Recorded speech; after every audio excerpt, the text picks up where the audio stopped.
About 95 miles northwest of the Iranian capital Tehran is the city of Qazvin. Located on the foothills of the Alborz Mountains, it has a population of more than 400,000 people. It's a place rich in cultural and historical significance. It's also a place where people are turning up dead. A man is murdered in 2006. Between February and May 2009, 5 women are murdered. The method used in the killings is similar, as is the method by which the bodies are disposed of. Each of the victims has been strangled, and apart from the first victim, all of them are women. Specifically, older women. They're a serial killer on the loose in Qazvin. Iran isn't the first place you think of when it comes to serial killers. Yet in the 21st century alone, there have been several. In the early 2000s, Said Hanai, the spider killer, targeted female sex workers in Mashhad, claiming he was cleansing the city of moral corruption. His known victim tally was 16. Mohammad Baija, the Tehran desert vampire, was convicted of raping and murdering at least 16 young boys, ages 8 to 15, in 2004, and at least 2 adults, with some accounts listing the victim count in excess of 40. Farid Baglani, the cyclist killer, a self-proclaimed woman-hater, killed at least 15 women and girls, and 1 boy between 2004 and 2008 in Abadan and Khorramshahr. Omid Barak, the highway killer, targeted women who cheated, murdering at least 10 women between 2006 and 2008 in the Karaj area. As one might expect, all these serial killers were men. Catching a serial killer. When the body of an older male is found beneath a bridge in Qazvin, there's nothing to indicate it's the work of a serial killer. After all, the murder could have been committed for any number of reasons, perhaps a dispute of some kind or illegal dealings that turned violent, maybe even something to do with drugs. Despite the best efforts of police to find the culprit, the case goes cold.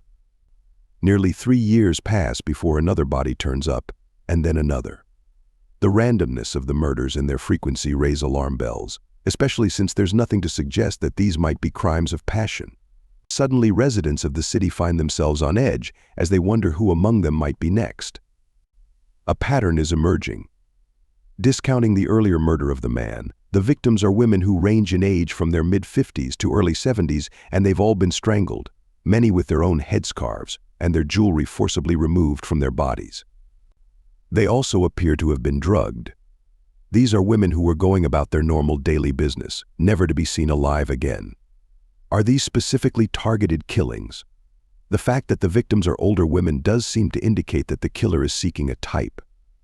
Perhaps the theft of the jewelry is a bonus rather than a motivating factor. Police are now faced with the very real possibility that they have a serial killer in their midst. Prosecutor Mohammed Bagher Olfat assigns a team to the case. Special investigators are also brought in from Tehran. It's becoming clear from both the evidence they have and the eyewitnesses they've interviewed that the victims either knew or trusted their killer. But what happened to the gold jewelry that was removed from the bodies? To sell that much gold, a purchasing invoice would be required. Police get to work, tracking the stolen gold in the markets, as well as checking footage from CCTV cameras. Thanks to several eyewitness accounts, as well as a footprint found on the headscarf belonging to one of the victims, investigators are now certain that the killer drives an older model, light-colored Renault car, and the killer is female. As is the case in crimes such as these, people begin to crawl out of the woodwork, all claiming to have important information that will help solve the crimes. Qazvin police receive several tips a day from supposed eyewitnesses, including melodramatic accounts from victims, who say that they too were taken by the killer, but had fought back, narrowly escaping death. Having no choice but to follow every lead, police investigate these claims, only to find that they're bogus. Unfortunately, it's not uncommon for people to invent stories or provide false evidence to police. It's often done to gain attention or sympathy, or to frame someone, or even to avoid being suspected of a crime themselves. Not only does this hinder the investigation process, it can lead to wrongful accusations and convictions. It can even lead to a prison sentence for the storyteller. Valuable police time is wasted time that could have been spent trying to solve a crime instead of chasing down fake leads. But finally, a credible eyewitness does come forth, and she has a harrowing tale to tell. A woman in her 60s tells investigators that on April 2nd, 2009, she escaped from the killer during a visit to the city's Chahar Anbiya shrine. A young woman approached her while she was praying and asked if she could join her in prayer. Noticing the woman's jewelry, the younger draws her into a conversation about which is superior, yellow or white gold. Later, as they're leaving, the older woman is offered a lift home. She gets into her new friend's Renault, which is parked nearby on the street. She doesn't become suspicious until she's offered a box of juice to drink, which she repeatedly refuses. The driver becomes more and more insistent that she drink it, ignoring her passenger's repeated pleas to stop and let her out. It's only when the woman starts banging on the car window that the driver finally stops the car. The eyewitness works with police to create an E-fit rendering of the Renault driver. CCTV cameras are installed at the shrine, since investigators believe the perpetrator might try again. When the police captain stops by to check that the cameras are working properly, his car, which he parked nearby, gets ticketed. Suddenly, this opens up a whole new line of inquiry. What if the killer's car was ticketed for parking in the same area? Police reach out to traffic enforcement to see if any Renault cars received a fine on the day in question. They find one. The parking ticket was issued on the same day their eyewitness had accepted a ride home from a young woman driving a Renault. Coincidentally, the driver of the Renault was questioned about a previous murder, that of a man whose body was found beneath a bridge, though nothing came of it. In a further coincidence, a woman found strangled to death in her home was a relative of the Renault driver, and she was questioned in that case as well, as were other family members and friends of the victim. But again, nothing came of it. When the woman who managed to escape is shown a photograph of the Renault driver, she confirms that it's the same individual she met at Chahar Anbiya Shrine, the young woman who gave her a ride.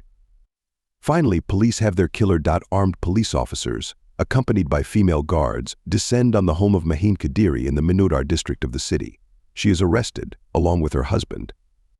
Now that they have her in custody, investigators find themselves grappling with several questions. Is their suspect responsible for all the murders?